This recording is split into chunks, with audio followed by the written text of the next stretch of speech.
Testing 1 2 3. Testing 1 2 3. Testing 1 2 3. Testing 1 2 3. I think so. That one's live. You think it's live? Yes. The answer to that question is always yes. Oh, sweet. Okay. I do it, but I'm not looking at it. Is this good? Testing 1 2 3. Or does it need to be different, or like I think is sideways bad? Does it need to be up and down? I think it's pretty robust. We haven't noticed, like, our big problem is they just turn off in the middle of the presentation, not that they don't pick stuff up. How is he's so small? Our technical difficulties with this technology have been... How is that even possible? I'm for sure. What is this? Works. I thought I was supposed to have like a big battery pack and stuff, like It's okay. clip to my butt and stuff. I wasn't a spouse.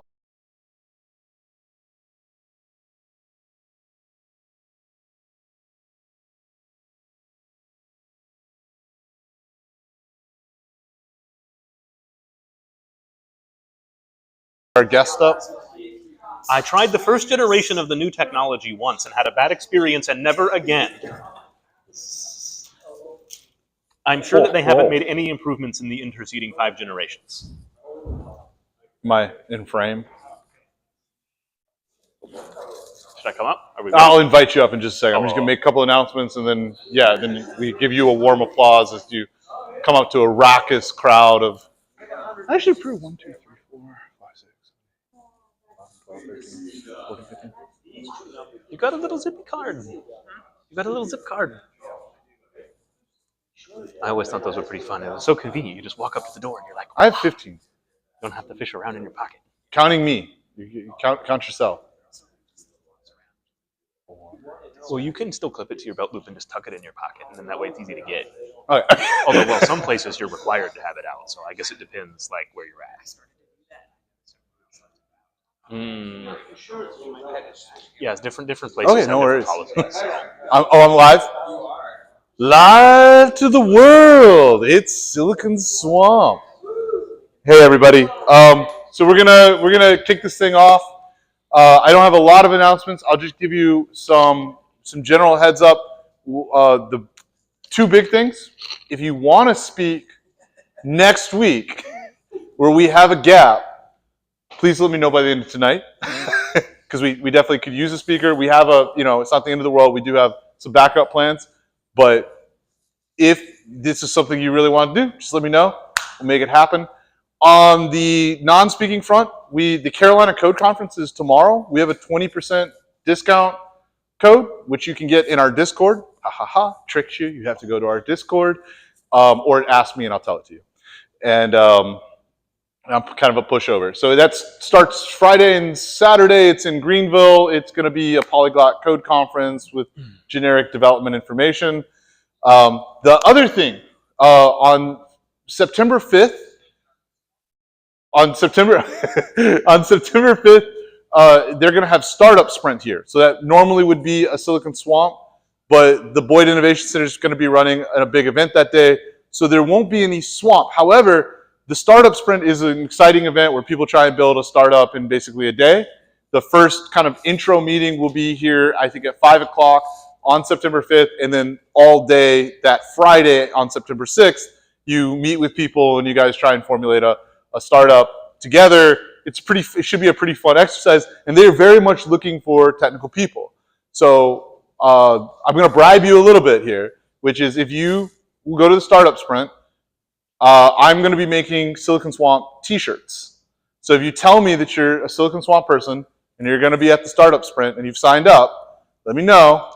I'll get you a t-shirt. You gotta have to know your size and stuff. But so that's it. That's the first iteration of Swamp Swag. I make absolutely no promises on quality, but our first Swamp Swag will be awarded to those Silicon Swamp members that help out on the Startup Sprint. So just let me know, and I will get you on the list for our first version of Swamp Swag, which a name I just invented. So yeah, that's it. Thank you all for being here. For those of you who don't know, we usually start these things right around 6:30. We're generally on time here. We'll speak for about an hour on a technical topic. We have about 30 minutes of networking, and then a lot of us usually go and hang out a little bit afterwards. So if you're new or you're following along on YouTube and want to know the format, I've made our announcements. So now we have our speaker for this week is Charles Daniels, who I will welcome to the stage. Thank you. Who Appreciate it. will speak with us about policy as code, but come That is join me correct. in the chairs, and I'm going to awkwardly interview you for about 5 minutes, Sounds as fun. per tradition. All right, let's do it. We're waiting for the thumbs up from our producer. So, Charles, That is me. thank you for being here today. We appreciate you taking some time. You've been a long-time Swamp member. I have. I think I came to the very I first think one, if you I recall did, correctly. right? We've been running this for weeks now, Right. and you've been with us from the beginning. But tell me a little bit of background about yourself. Like, what do you do now? Where do you work? So I work for a company called Styra. So we actually created Open Policy Agent, which is what my talk is about. So we're in kind of the IAM access control type of space. It's pretty cool. As far as like what I actually do day to day, I'm a backend software engineer. I mostly write Go, although I also work in other languages when I need to. So that's been pretty fun. I just joined the company out of grad school. I just finished my master's degree at Carolina a couple years ago. So I've been really enjoying it.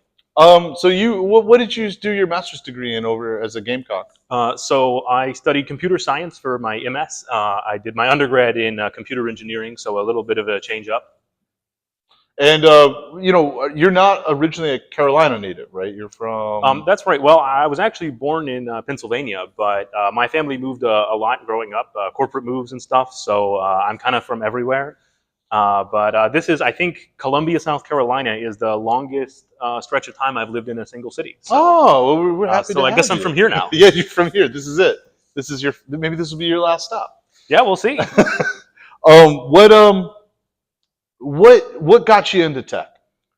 It's hard to pick one factor, but I'm going to say when I was in high school, one of my mentors, Joel, if you're out there, hello, did a extracurricular program that was actually the very first time they'd ever tried doing it. It was a pilot program where they were teaching us like introductory Python on the Raspberry Pi 1, the very first one. And so that was like my first dedicated Linux machine was the Raspberry Pi, and it was a lot of fun, and I kind of got into it that way. And from there, I kind of kept teaching myself some more Python on my own. And by the time I was ready to go off to college, I was like, I want to do computer stuff. So it was basically Python that made you the man you are today.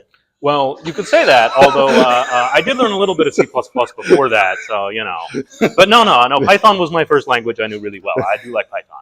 No, and I think, we joke because like everybody has an opinion on kind of like their favorite languages, but I think a lot of us are use a lot of different languages in work. I mean, most of my work is in Python now, but originally I was a C++ guy, for systems engineering. Right. The best language is the one that makes your problem easy to solve. Right. And the one that ChatGPT will effectively code for me as efficiently as possible. But I'm not very good at coding. So that's my opinion. All right. Well, and I think kind of the normal question that I always ask as well, what's some tech stuff, and it doesn't necessarily even have to be code, but tech stuff that's happening out there that you personally are really excited about? So aside from the one I'm about to spend 45 minutes talking about, I think one technology that seems to kind of be emerging now is CRDTs. So if I remember the acronym correctly, I believe it's conflict-free replicated data types. This is the underpinnings that makes Google Docs work, right? This is how you can have something like a rich structured text document with multiple simultaneous editors with tolerance for latency and network interruption and things like that. And this isn't like a super brand new concept, but it's kind of getting mature enough and understood enough that you're starting to see different open source libraries and projects and stuff making use of it. Right, so now it's not just something theoretical or something that Google has their own little secret implementation of. You can just download a library off of GitHub that just does it. Right, if you want one, HedgeDoc is great. It lets you do multiplayer markdown editing, all open source. And so I think that in the coming years we're going to see more and more applications using this technology to build like multiplayer, simultaneous user access to I think all types of different tooling. Yeah, that's really cool. Okay, well, we're going to let you get into your presentation. The final question about that is, are you a questions during or question after guy? Both is good. If you have a question, feel free to raise your hand. Okay, great. Or questions during if you have them, and I'll hunt you down with a microphone. Charles, I'm excited about it. Sounds good. Let's do it. Producer will give you the thumbs up when you're ready to kick it off. I will wander off somewhere where I'll be less trouble. Okay, I have to remember to not walk off the side of the stage. Yes. I'll take. Got it. All right, let's see. Is it working? Looks like it is. Ready? All right, let's do it. So this is my talk. Thank you all for coming or tuning in. It's called Policy as Code 101. So basically, I'm going to tell you about what is policy as code, how can you implement it using Open Policy Agent. There's going to be some technical parts where we're going to look at some code examples and things. But I'm also going to maybe talk about, what does this look like from more of a soft skills, like business perspective as well, because both of them are really important to adopting this successfully. So this is kind of my about me. We kind of already talked about that with Tad. So yeah, disclaimer, all of the views and opinions are my own only and not necessarily my company's. So let's get right into it. So first, before we get right into it, the code examples may be hard to read from down there. You may want to have them closer to your face. The slides are online so that you can easily do that. There's a QR code, and if you miss the QR code, you can head to cdaniels.net/talks, and it should be right on there. I'll just give people just a second to scan that if you wish.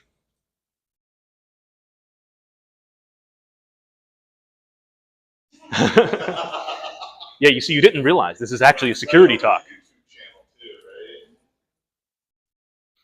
Alrighty, let's go ahead and jump into it. So of course, first, it is a Silicon Swamp tradition that every presentation has to have photographs of a swamp creature. So when I thought about it, I was like, if Columbia is the Silicon Swamp, then ontologically, any creature in Columbia is a swamp creature. So we're going to look at pictures of my cat now. So here he is. His name is Vader. He is the best and cutest cat ever. As you can see, he's very put upon and he lives a hard life. But his friends really appreciate his very professional and business-like demeanor. Alrighty. So now, what's our agenda? So first we're going to talk about what is policy as code. Then I'm going to tell you a little bit about Open Policy Agent itself. We're going to look at how do you actually write a policy using the Rego language. And then finally, we're going to talk about the authorization maturity model, which is kind of something we've put together to help people understand where their organizations are at in terms of solving today's hard authorization problems. So first, we need to talk about what even is a policy, what is authorization. You may have heard authorization and authentication used kind of interchangeably. They are not interchangeable, right? So authentication is kind of dealing with is this person who they claim that they are, right? And so you maybe would solve that with Active Directory or Okta or Auth0 or something, right? And maybe you're asking questions like, okay, if this person has this username and this password, that means that they really are John Smith or something. That's authentication. That is a hard problem and an important problem, and one we are not going to talk about today because it is out of scope. Today we are talking about authorization, and that's more so what is someone allowed to do, right? They want to do something, are they allowed to or not, right? So these are all authorization questions, right? Is Alice allowed in the VIP lounge, right? Maybe if you're at a nightclub or an event or something. Can John withdraw $200 from account number 1234?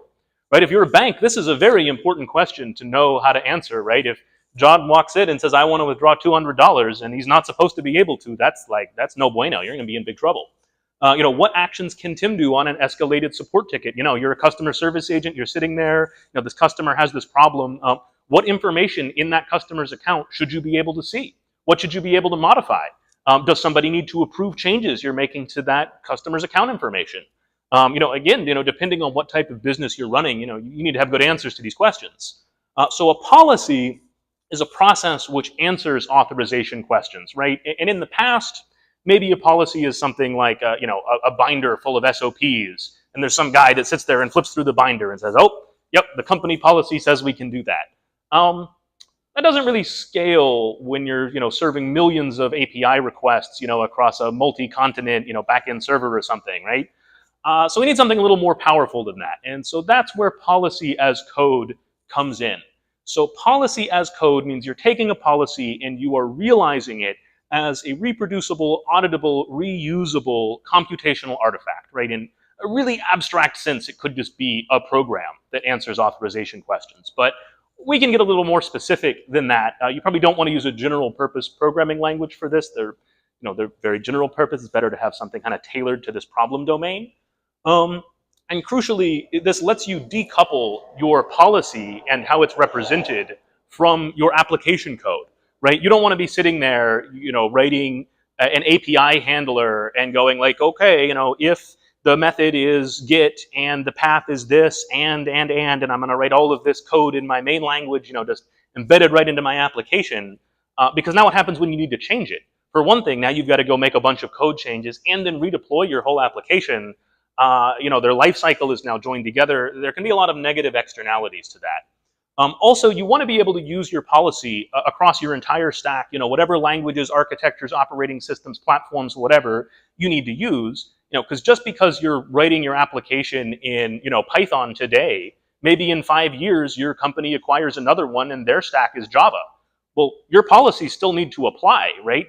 Just because the language changed doesn't mean that your business rules or objectives have changed. So you need something that you can use with any language, with any set of tools.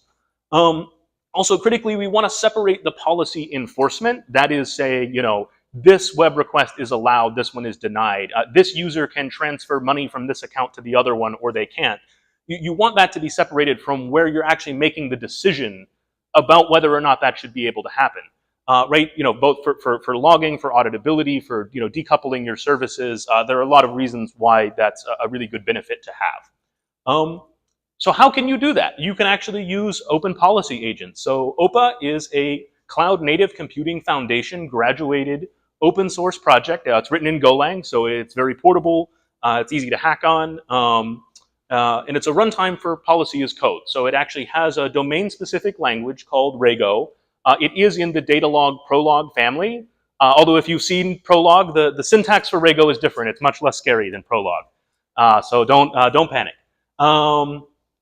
It's pretty mature. It's been around for a number of years now. It has a ton of downloads. A lot of organizations have adopted it. And it has a ton of integrations at this point, over 100 that we know about and have on the ecosystem page, which means there's probably more.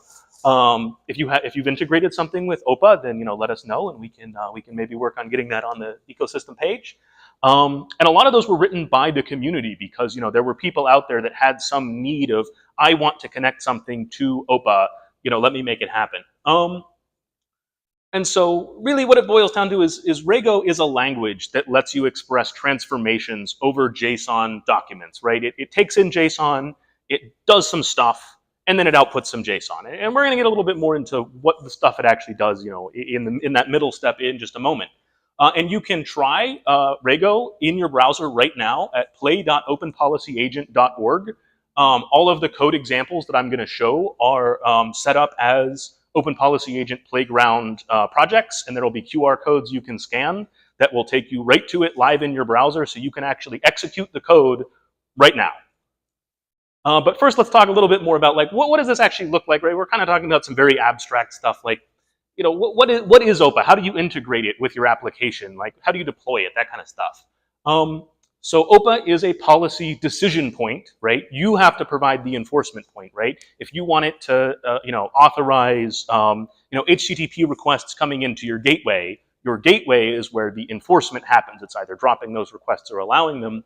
OPA is where the decision about what to allow or deny is made. So this box here, it says service. That's your application, your code, your tech stack. So you've got some request that's coming in, maybe from your end user or something like that. It comes in, your service is going to take all of the information that your policy needs to decide if that request should be permitted or denied.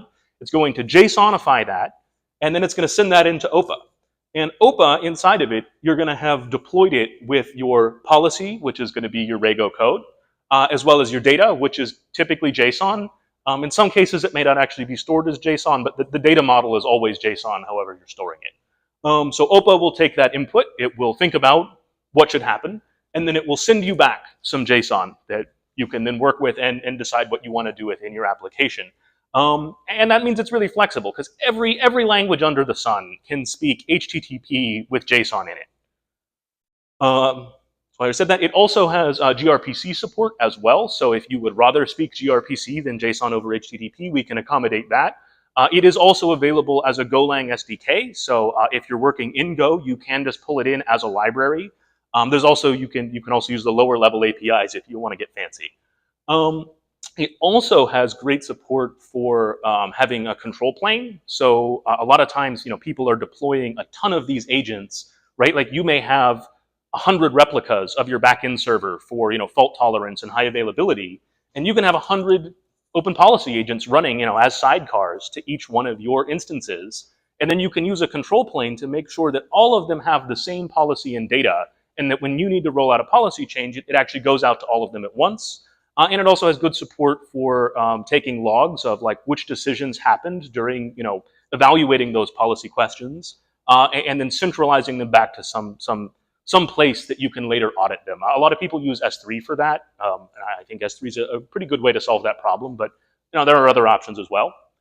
So that was still kind of abstract. Let's look at like a concrete example. Let's think about this HTTP gateway authorization use case. So you've got your API client.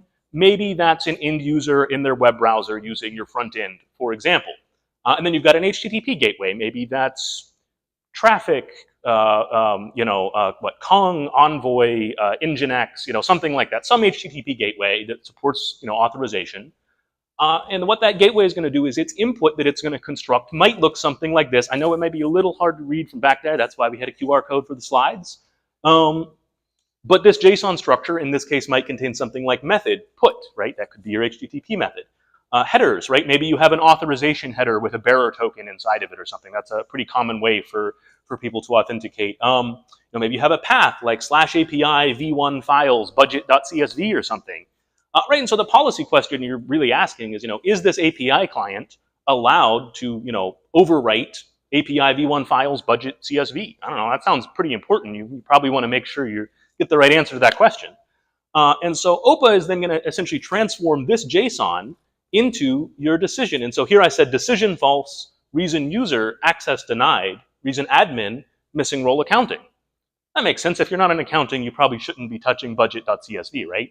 And one thing I want to point out too is that I separated reason user and reason admin in this example because a lot of times you do want to present different information when something is allowed or denied to your internal administrative staff versus the end users of your application, right? If this API client is some untrusted person coming in from the public internet, you probably don't want to leak information about your internal security model by saying, oh, here's the role you need, right? Because if that's a malicious attacker, now they go, oh, I just need to figure out how to get that role, right? You don't want them to know that. You want to just say, nope, you're not allowed, right?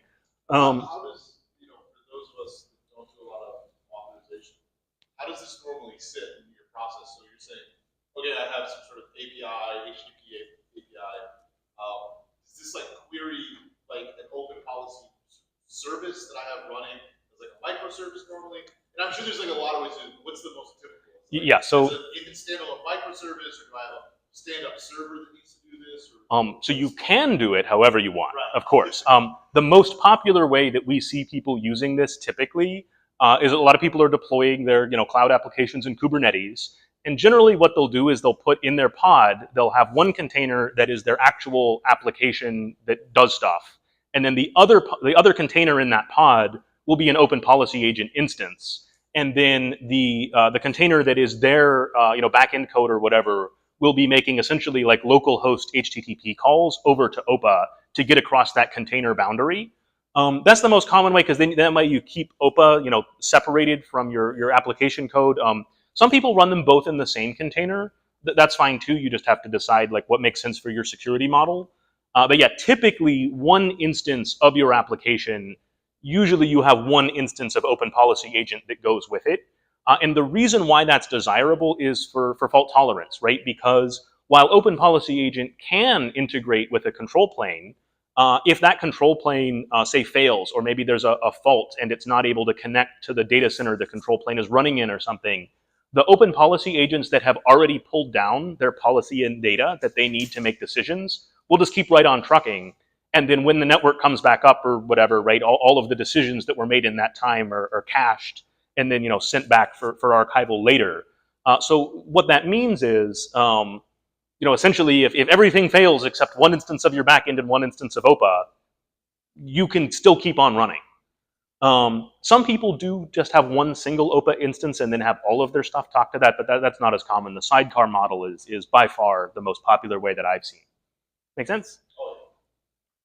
Cool. So now we're going to jump right into writing some Rego code. I think it's good to kind of concretely see, like, what does authoring a policy actually look like? And like I said, if you scan that QR code or if you've got the PDF, you can click the link. It'll take you to this exact screen. You can actually run this right now.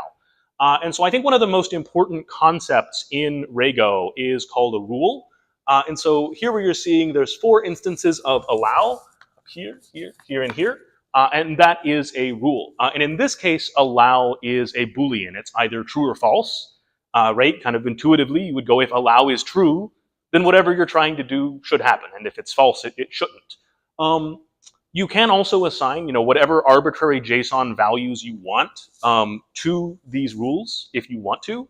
This is actually a shorthand. You could also write this as allow equals true if, right? Or you could say allow equals some complicated JSON thing or some, reference to another variable somewhere else. But, this is kind of an introduction, so we're trying to keep it simple. So this first rule up here says default allow equals false. And that's kind of like your base case. If you think of like a switch case statement, that's your default, right? So if nothing else applied, allow should be false. And that's usually a smart way to structure your policies, because if the policy gets some input that it doesn't know what to do with, good security practice would say you should probably just bounce whatever it is.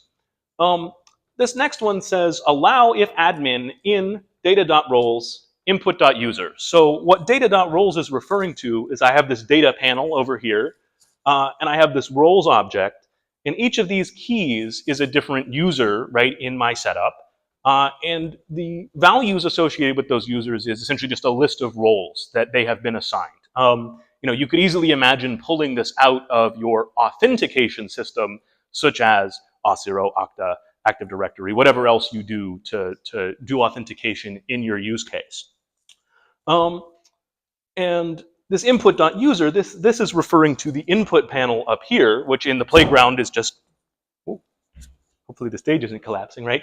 So that's, in the playground, that's just a little panel, but in your actual application, right, this is what your backend or your application is sending to Open Policy Agent. And so it'll vary depending on what request is actually happening. And so here in this example, we can see that I said the user was Bob and the resource was documents 2024 Q3 report XLSX. I don't know, that sounds pretty important to me. And the action is write. So Bob is trying to maybe change that file in some way. So for the user Bob, he only has the reader role. There's no admin in there. So this is not going to apply, right? This particular case for allow was not hit. So being an admin is not a reason why Bob can do that. Let's look at the next one. We'll say, okay, allow if input.action is read. Okay, well, right away we can see that it's write. So this one doesn't apply either. But if the input action was read, then we could also look at this and go, well, does he have the reader role? And he does. So in this case, this would evaluate to true, and he's actually not being allowed via this one because of this first rule. You can kind of think of these kind of like an and, right? You could read this as allow if the input action is read and the roles assigned to the user include reader. And then this final one says essentially if the action is write, then you have to have the writer role. And in this case, actually, Bob doesn't match any of these. So he's actually denied, right? It's a allow false. We just hit the default case. So I guess my challenge to you, and you can maybe do this after the talk if you want, is how can you change the input so that this request is allowed, right? What would need to be different so that you hit one of these cases? I encourage you to try it out, and I'll give you a pro tip. If you're using the playground, there is in the top right a little menu, and you can turn on, it's like a coverage view, and it'll actually take everything that evaluated to true and turn it green when you hit play. So you can kind of see which parts of the code are actually kind of engaging and contributing to what the final outcome of the policy is. So now I'm going to talk about iteration. So I think this is a good time to mention that Rego is a declarative language. It is not imperative. So it's a little bit of a different model of programming than you may be used to. And so what that means, for example, is there are actually no explicit looping constructs. There is no for or while. Instead, you're kind of thinking about it as like, here's some conditions that are kind of constraining what the outcome should be, and then the runtime will try to figure out if those conditions are satisfiable or not, and then either assign some value or evaluate some expression or not do so. So in this case, this example is a little more sophisticated. I kind of envisioned like a little bit of like a nightclub scenario where there's different amenities like a main bar, a VIP bar, a VIP lounge, and backstage. And there's different requirements if you as a customer want to access those different amenities. So for example, if you want to access the main bar or the VIP bar, you have to be age verified for both of those. But for the lounge, you just need a VIP ticket or a backstage pass, right? So I have this data over here, right? And this is maybe coming from some existing system you have where, maybe your bouncer is going like, okay, bracelet number 123, age verified, and that's being put into some database or something. And so I have some different kind of customers that I put in here, right? So like Alice is age verified, has a VIP ticket and a backstage pass. Mike is age verified and just has a backstage pass, but Bob isn't age verified, right? He only has the VIP ticket. So let's look at how do we write this actual policy? How do we implement it? So the first case is kind of very similar to what we just saw. Was going, if it's the main bar, you just have to be age verified, right? Very similar to the roles. Instead, it's called kind of entitlements because you can kind of have you can have more than one role. It kind of just, different people use different nomenclature. I've seen both used in different scenarios. The second case is where we actually see iteration. So if we're going, okay, you want to get into the VIP bar, you have to be age verified first, just like the other one. And in addition to that, we're going to say there's some ENT, short for entitlement, in this list VIP ticket or backstage pass. And whichever one the runtime picks, it has to be in the entitlements for that patron. So in effect, this is kind of like an or, right? Because you could have either of these two entitlements, and that would cause this line 16 to come up true. Very similarly for the VIP lounge, it's the same, exactly the same iteration. And then finally, the backstage that's only allowed if you have a backstage pass. Make sense? Cool. So another one I'm going to talk about is and or. So Rego does not have the traditional logical operators you might be used to, like double vertical bar and double ampersand. Instead, you implement your kind of logical Boolean expression by how you structure your policy. And I kind of already showed you some of this a little bit, right? Like I said, you can read these rule bodies as essentially a big and statement, right?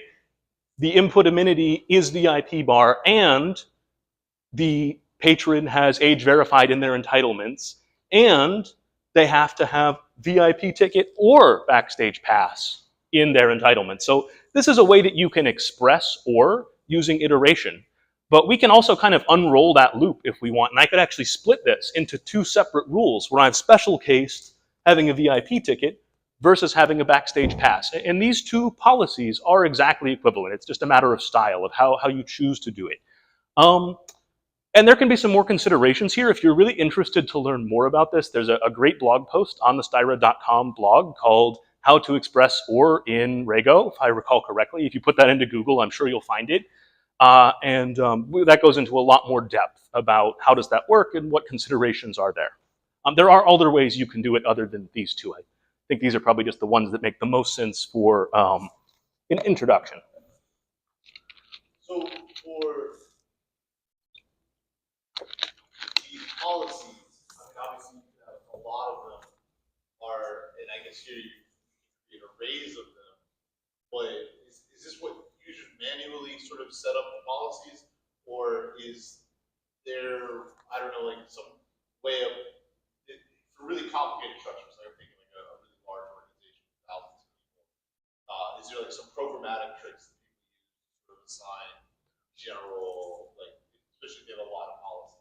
Yes, it's very flexible, right? So if you imagine maybe a case where maybe there's hundreds of different amenities and hundreds of different entitlements that might get you into them, right? Instead, maybe you have some, in addition to having entitlements, maybe you've got some other data structure here where you're going, here's the list of amenities and which entitlement you need to use that amenity. And in that case, maybe you would instead go some ENT in data dot, entitlements for, and then VIP bar, for example, or even for input.amenity, right? So everywhere that you're seeing me put in a double quote string, that could be a variable instead. Okay, so then I could apply like a variable and have kind of like almost nest my conditions into that or something. Exactly, yeah. It's generally, it kind of depends, right? Is there some things that are kind of easier to express, almost more like a configuration file in like JSON or YAML, and there's some things that are just kind of easier to express as Rego code. And which one is the right answer for your use case? That's kind of up to you. Good. All right. So now let's talk about how can we run OPA locally. I think online playgrounds are great. I love a good online playground. They're a good learning tool. But I always want to know as soon as I see one, like, okay, but how do I actually run it myself? And so that's what I'm going to show you. So it is a Go program. You can just compile it if you've got a Go toolchain set up. It's pretty easy to build. But we do also have pre-compiled binary releases on github.com/openpolicyagent with hyphens /opa/releases. We've got Windows, Mac, and Linux builds for all of the architectures that you probably care about. And now I'm going to show a quick demo video. How do I get to that? One sec. We're pulling up the demo video, and I'm essentially just going to show a simple interaction with Open Policy Agent just running on my laptop. And this is the kind of nightclub policy example that we were looking at. I've just kind of set it up locally on my own machine so that I can run it. And this is also in a zip file on my website next to the slides if you want to see this code for yourself. So first, I'm going to just show you the structure of the policy folder. So we've got the data.json and main.rego. That's what the main policy looks like. And actually, where's the mouse? Might be on another screen. Oh, there you go. Back. Oh, is it? Oh, there it is.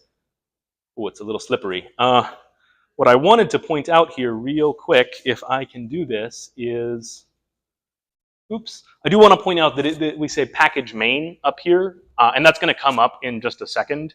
And in the version of it that you saw on the playground, it says package play.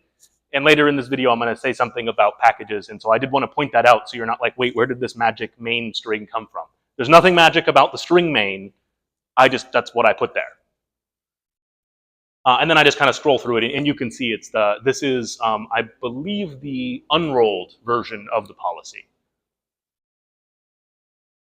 And so next I am going to, I also show the data as well. So this just shows it's exactly the same data that we saw in the web version.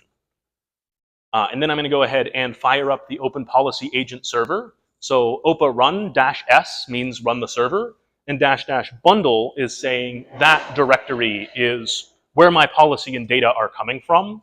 In a production scenario, that would probably be a tarball that's coming out of your control plane or something like that.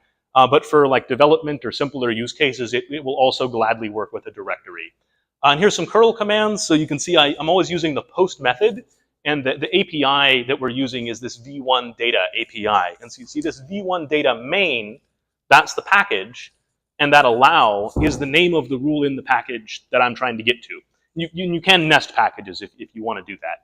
And so what you'll see is my request body, I always have this top level input key, and this is the stuff that I would have put in the input box in the web interface. And the response body is just going to have this top-level result key, and then it's going to be whatever value that rule evaluated to with the input that I provided. And so I think you could imagine, how in your favorite programming language, you could implement this API. Okay, I did pause it. I wanted to go back just a little bit.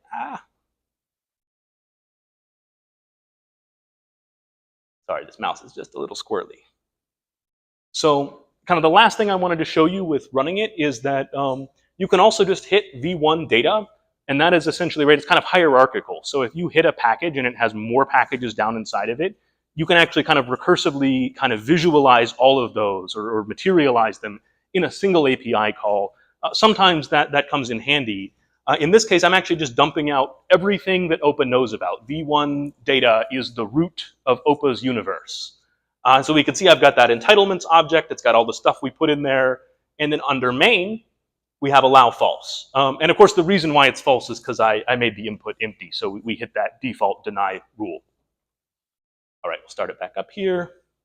I'm going to show the same thing, but with syntax highlighting. I don't know. I think minified JSON is kind of hard to read. Cool. All right, and so that's the end of the demo. Can we get back to the slides? I think, is it just this one here? It's right next to it, to the right. Oh, there we go. Cool. Sweet. You just got to fix it on the stream now. Oh, no. Did I mess up the stream? I'm sorry. You're good. Just got to tell it to access this. Sweet. Okay. And now, while you are editing your policies locally using OPA, we have some great tools available that can assist you. So one is Regal, which is our LSP server and linter.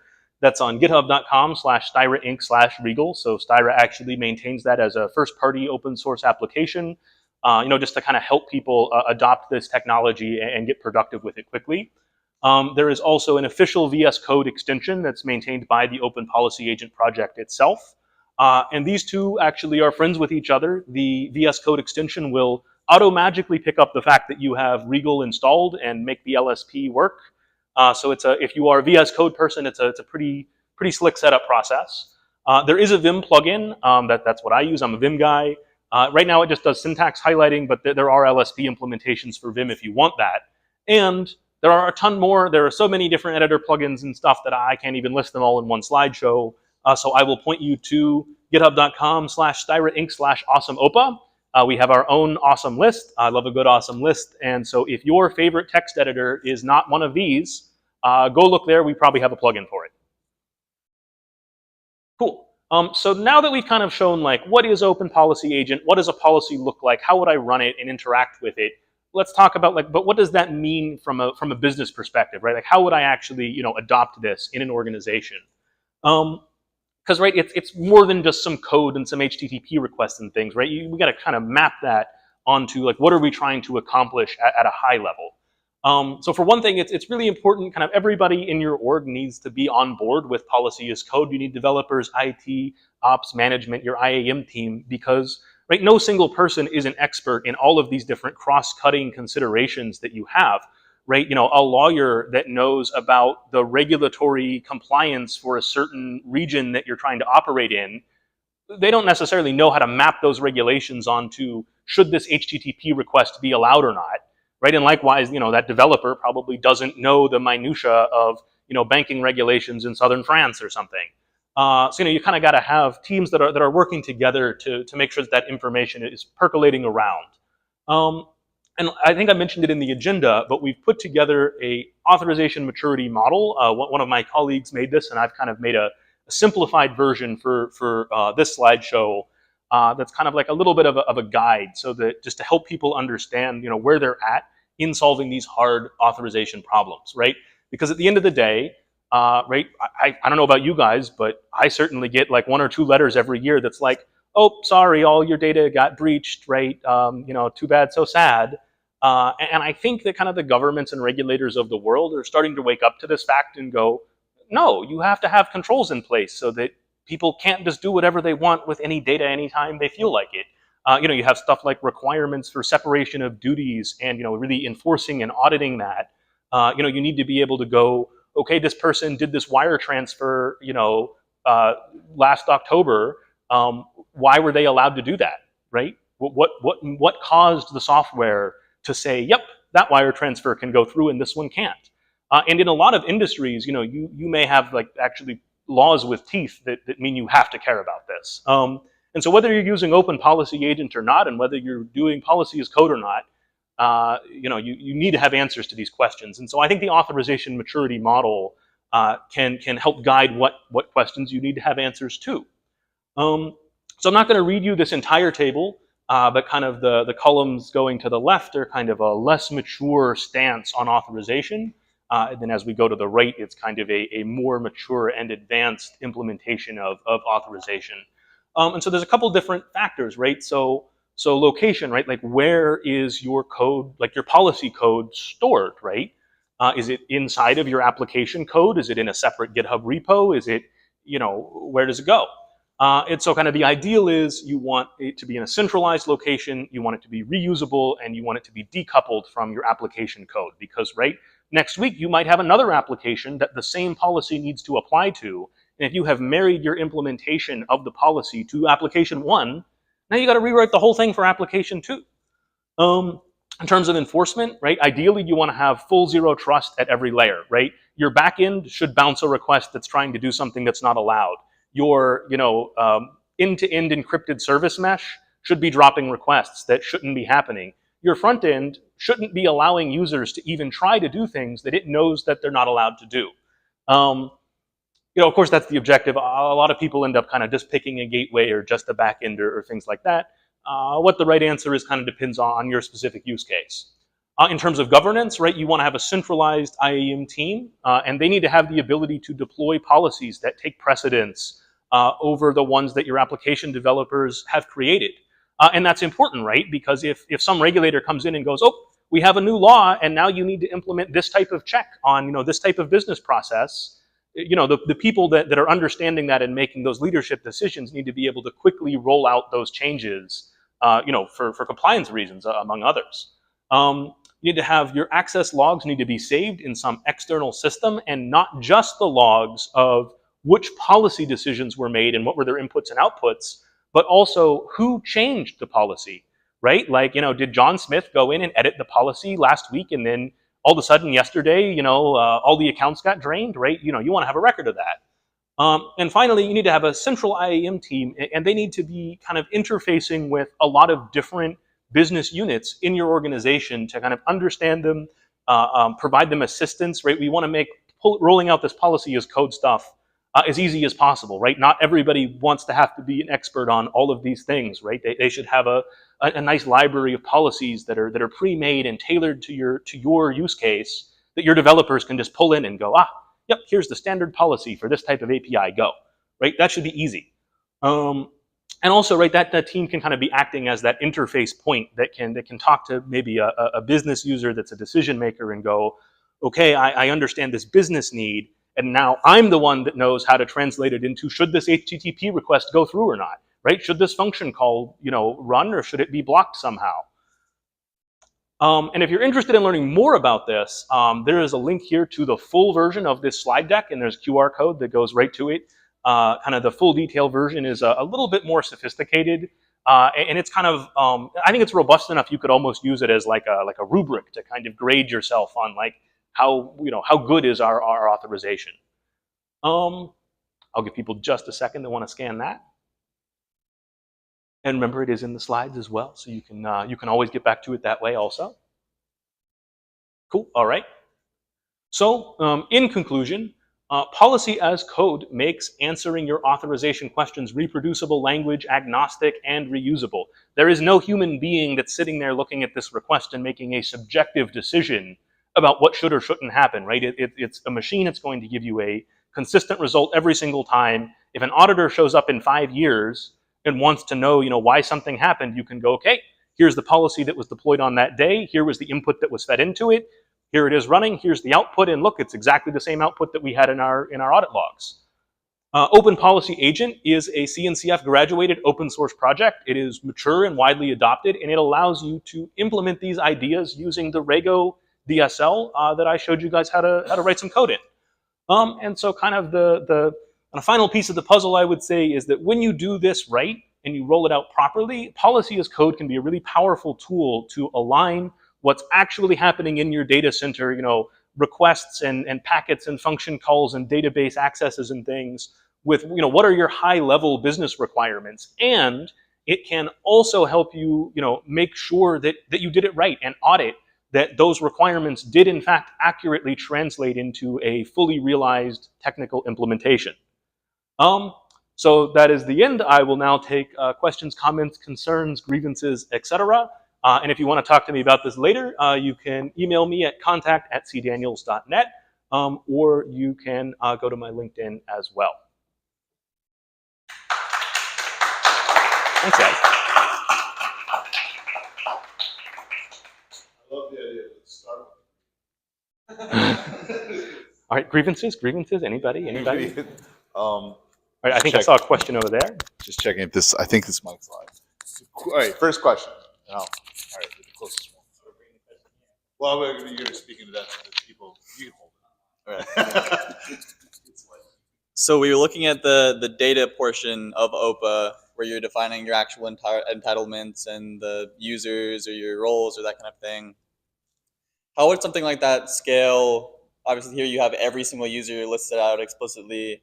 Are you pulling a request back to your application to get that kind of thing, or are you doing it just as like you have your roles listed out, and then in your inputs you're defining what role the person already has in the request itself? Well, it depends. But I guess what I'll say is, right, so one of Styra's commercial products, right, is Styra DAS, and that's actually an off-the-shelf control plane. It's a SaaS that you can just purchase from us, and it solves a lot of the hard control plane problems that you don't want to solve yourself. And the way that we solve that problem in DAS is that we have a concept of a data source, which is basically a connector to some outside system. And so, if you actually went and drilled down and looked at the JSON, maybe it does list out all of your users, but it's not a human person sitting there typing them all in one at a time. It's making, an API call to, some LDAP server or to Auth0 or something like that. And it's going like, okay, give me all of the users. And then it's translating it into some structure that is convenient for the policies that you want to write. That's one way you could do it. OPA, the Rego language, does have an HTTP client built in. The function call is http.send.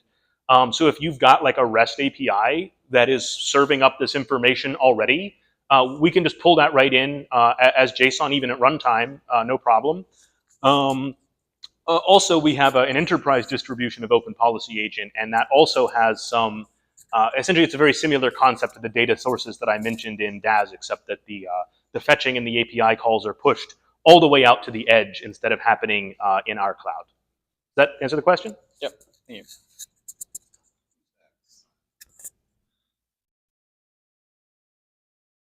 Oh, good. I thought there were others. Now I'm just hopping around. Okay. So you mentioned tarballs earlier.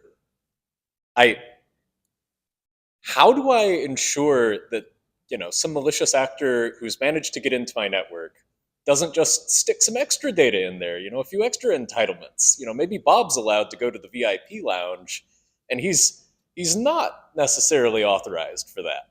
How do you prevent that? Are there like any integrity checks, or like can you sign stuff at all? There are. So I think that there are kind of two key defenses you would have in that scenario.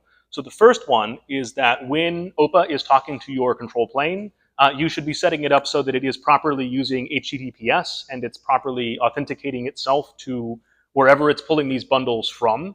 And that would protect you against a man-in-the-middle attack, like somebody that had inserted some malicious code into a router in your network and is trying to tamper with it at the TCP stream level, right? The other defense mechanism is that the Open Policy Agent bundle format itself does support signing, and our control plane DAS can do software bill of materials as well.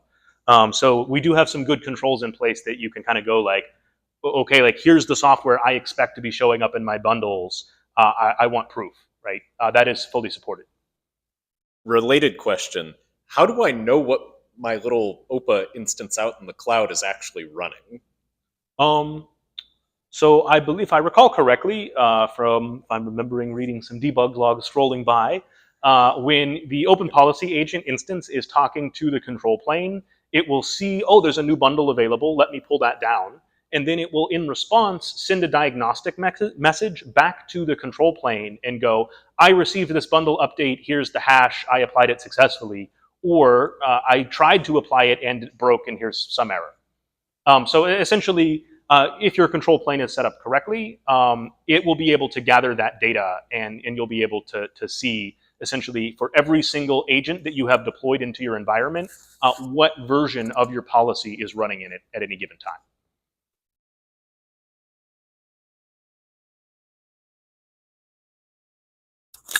Hey, Charles, just first of all, I just want to say this is brilliant. I love the concept. Thank you. Yeah, I'm very excited about this as well. Go back to earlier to the question of just kind of maintaining that data. Is the solution, the agent, able to subscribe to events if this is very dynamic data that's changing very frequently, or is it constantly having to go back and make requests in order to keep itself fresh? It depends on your use case. So for data that doesn't update too frequently, like if you're updating on the scale of like once every couple minutes, then generally, like if you're using DAS or some other control plane, maybe that you made yourself or whatever, it is watching for the data to change. When it sees it change, it will essentially swap out this data.json. It will build a new bundle, and then all of the agents running at the edge will pick up that changed bundle and then deploy them. And your control plane can optionally implement an OPA API called Delta Bundles, where it can actually send a JSON diff of the data, so it doesn't have to ship the entire tarball back over the wire every time something changes. And that's pretty good if you like eventual consistency and it takes a couple minutes to roll out a change is fine. That's good. If you need very fast data, one way you could DIY it, right, is you could have your own agent at the edge that's serving that information and use http.send. I think that'd be a little clunky. So if you do have that more sophisticated enterprise use case, we do actually have enterprise open policy agent, which is basically OPA but souped up with extra stuff that's useful for these kind of large organizations or organizations with complex requirements. And one of the features it has is it can act as a Kafka client, and it can listen for events coming in, and it can then respond to those events in whatever way you configure it to. Nice, nice. Anybody else? Man, not even one grievance? Next time, because they haven't used it yet. Well, fair enough. I'll hold you to it. Hey, another big round of applause for our speaker. Appreciate it. Thank you, guys. This concludes the official acts of Silicon Swamp. Everything after this is an unofficial act, right? So don't blame us. But thank you again, Charles, for coming. I want to thank all the people that helped me do this, especially Carl, who's really the puppet master behind the show, makes it all happen. Thank you all for coming. I really appreciate it. It's good seeing everybody again. We had a great turnout again this week. So yeah, well, see you next week for something. Right? There will be a presentation. Okay. We're in the process of figuring that, and it could be you. All you have to do is ask. But thank you all. Have a great one. Yay!